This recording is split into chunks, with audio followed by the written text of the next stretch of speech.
Here's another video that might be helpful. It's going to provide you with a few ideas that you can use to repair sagging roof rafters. So this would be for roof rafters for maybe connecting to a ridge, and the bottom plate might not be the same for a jack rafter or any fill rafters. Might need another method for that. So here you can see where they are sagging. I wanted to give you an idea of what it would look like, kind of a sagging roof rafter. Now, if this is sagging more than an inch in 12 feet, let's say, you were just to get a straight line across here and you could see that it's 2 inches, the rafter might need to be replaced. So keep that in mind, and or it might need to be cut into sections. Let's go ahead and change the color of the damaged roof rafters. Remove the collar tie. And of course, we are going to have to remove any blocks that are going to be in the way also. This would include midspan blocks. Next thing you're going to want to do will be to build some type of a support wall underneath the ceiling joist if you don't have a beam or a wall there. And I went ahead and removed the drywall. Removing the drywall might make this job easier. If not, then the support wall will need to go underneath the drywall and could end up damaging the drywall anyway.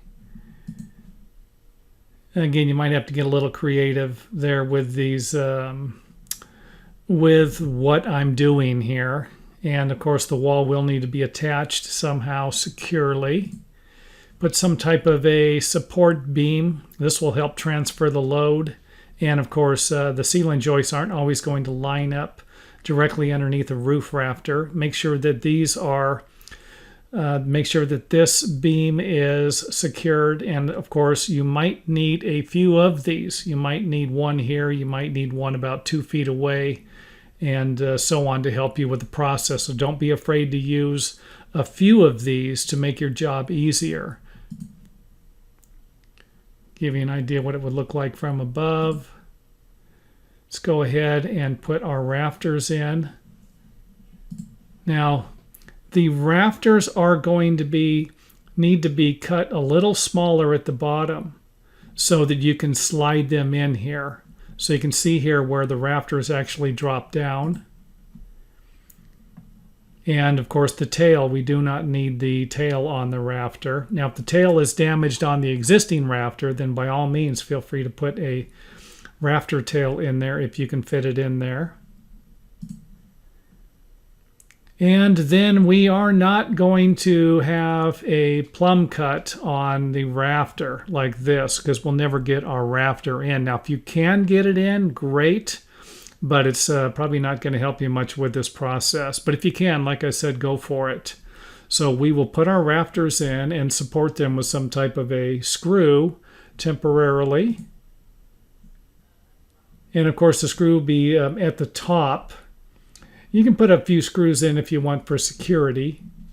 Here's something else you might need to do after the rafter is supported, of course, existing rafter.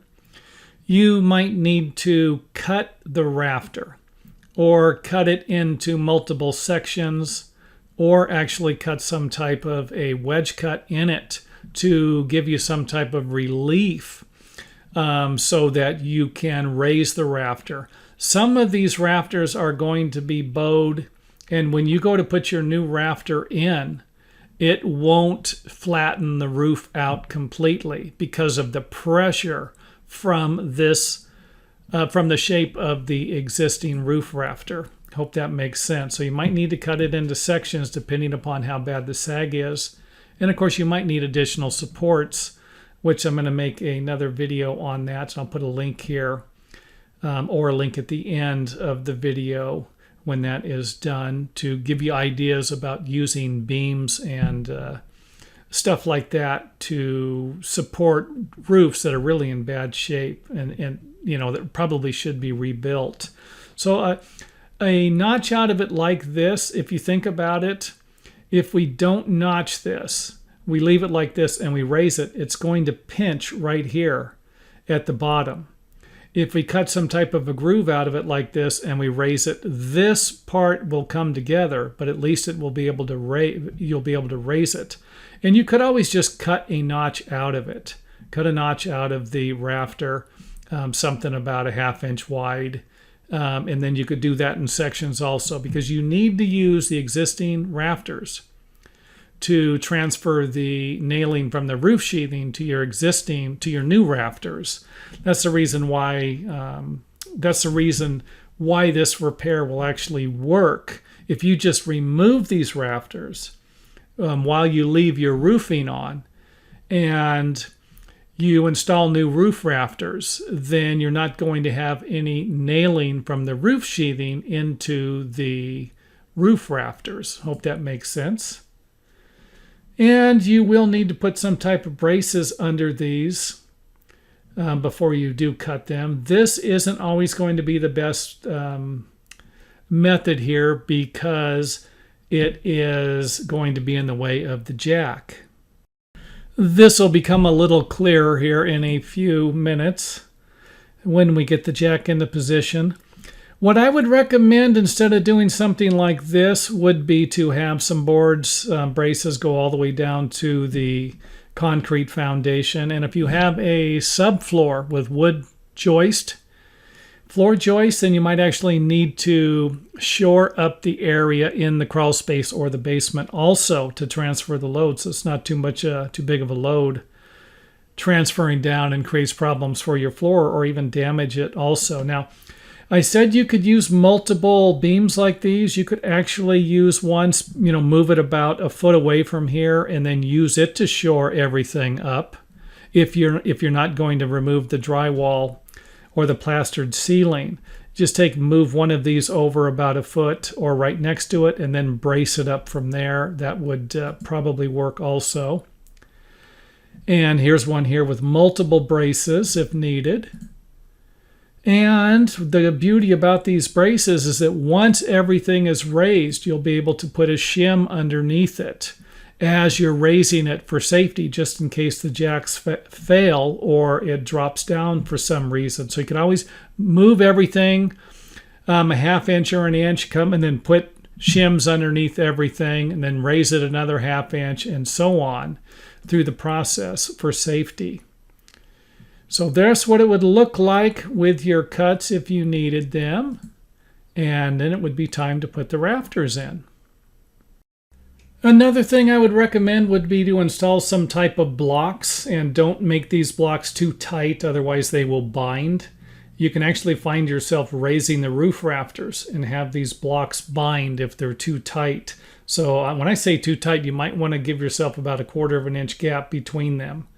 And of course, they will be securely fastened to one side and not the other. So you could attach it to the existing rafter or to the new rafter. Just make sure that they aren't attached to both, because the new rafter has got to be able to move up.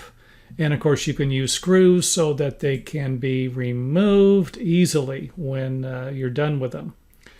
And this is what it would give you an idea what it would look like. You might be able to get away with just one row of blocks down the center and not these. I just kind of put these 2 rows in there for, when I say that, I have done this before where I've raised this. I put blocks down the center and I've raised this, and then through the pressure, the existing or the new rafter gets pushed away about 1 inch. And sometimes it's hard to get it back to where it needs to be.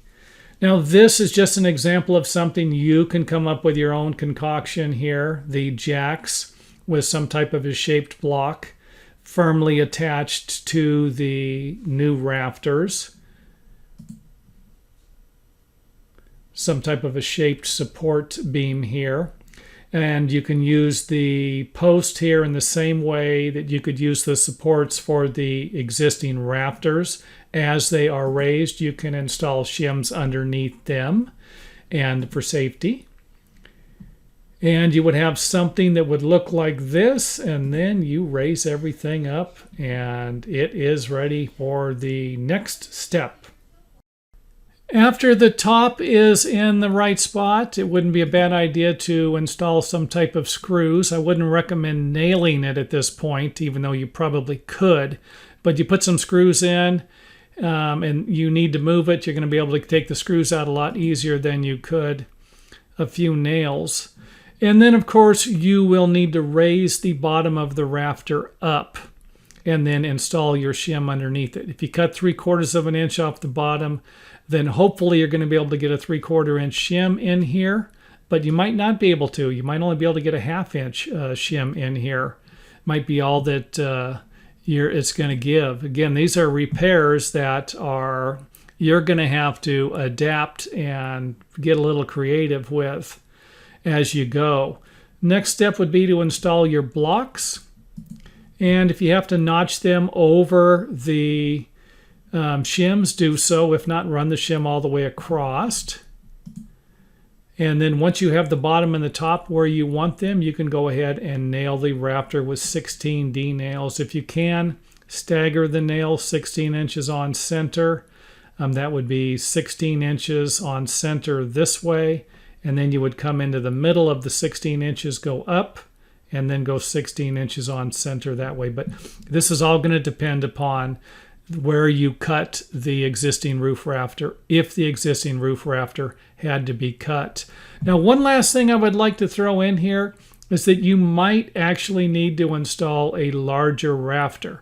If you have a 2x4 rafter, an older house, you might need to install a 2x6. If you have a 2x6, you might need to install a 2x8.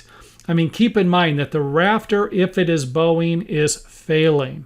If you replace it with the same size rafter, it might not do anything. So a bigger rafter, when I say a bigger rafter, you might have a 2x6 rafter and you're going to have to put a 2x12 rafter in there. You can always check your span charts to see what type of rafter would be needed, or install some type of a purlin system in here with a beam to provide the extra support. And again, I'm going to make a video on that later. And of course, I'll put a link here for that when it is done. So I hope it helped. If it did, hit the old thumbs up button.